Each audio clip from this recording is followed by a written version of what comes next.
For those of you who are familiar with Twitter, you may have seen a screenshot of a new interface Mod Sane has been working on.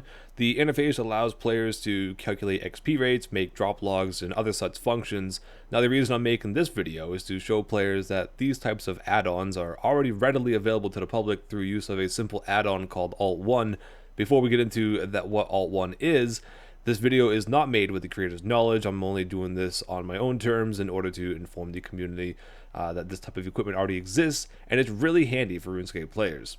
So getting into what Alt1 is, it's essentially a toolkit for the community filled with helpful apps that can aid you while playing RuneScape, and I'll go through a majority of these apps in brief detail, but I could do further guides down the line if you're interested in specific apps in general. The first app we're going to be looking at is the Stats app, so open up your Stats application, and normally the creator's name will be up top there, but I've already kind of clicked on somebody so it's not. But what you can do here is type in anybody's name and look up that player on the highest scores and find their stats. Alternatively, you can right click a player, highlight their name, and press Alt and 1 at the same time, and it will actually go to that player's page as well. Next up, we're going to have the XP meter, which is the one that a lot of people were looking at and were more interested in. Now, what you're going to do is obviously load up your XP meter, and then in the top left-hand corner, you will have this menu option where there are a bunch of different abilities to be used with this app. What I do with it is I click on the XP rise in the middle of the screen and I keep everything else as is. The volume of the AFK alert you may want to lower to muted because it scares the crap out of you. But what you will do now is attack whatever monster you'd want to, and it will start searching. As you have the XP pop-ups apply into the middle of your screen, this should start actually progressing and showing you your XP rates per hour of the skills that you are using.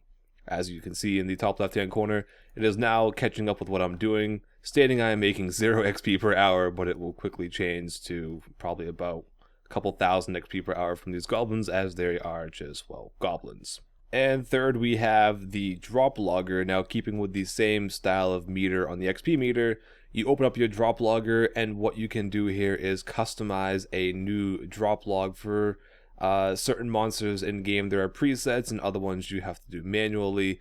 Basically, what you want to do here is go to your menu, create new drop log, name your drop log whatever you'd like to, and then there are templates for certain creatures within RuneScape. I was using this at Kriara, so what you do there is then finish, and now you have your drop log for Kriara. You go into here, and now whenever you get a drop, you simply click on whatever drop you get, and it fills it within your drop log on the left hand side, which is, oh, these are for the hard mode, which is actually quite cool. Then once you're done with this, you click new trip, and now you have a new trip with how many kills you've had on your prior trips.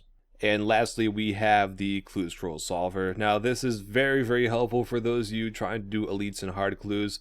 What this does will give you an exact answer for all of your knots or all of your slide puzzles, and also give you a general idea of where any of your map clues are located. As you can see, it gives you all of your map locations. You click on where it is and it'll tell you whereabouts you should be able to find your clue location. The slider puzzle is a bit tricky, as when you use it, it actually can go a bit fast, but what you can do is change your move interval. Now what your slider puzzle solver does is when you have all this filled out to the exact specifications as you'd like, you click on guide, to which it then puts a white square over the box you're supposed to be clicking on, and you follow the white square around the puzzle, and it essentially solves the puzzle for you.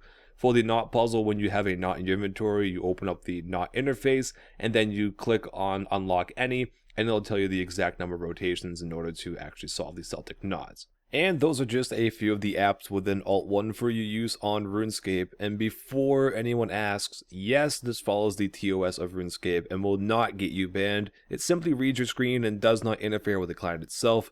The main reason I made this video again was because everyone was saying how much they wanted to be able to use these types of functions, when in reality, it was right in front of you the whole time.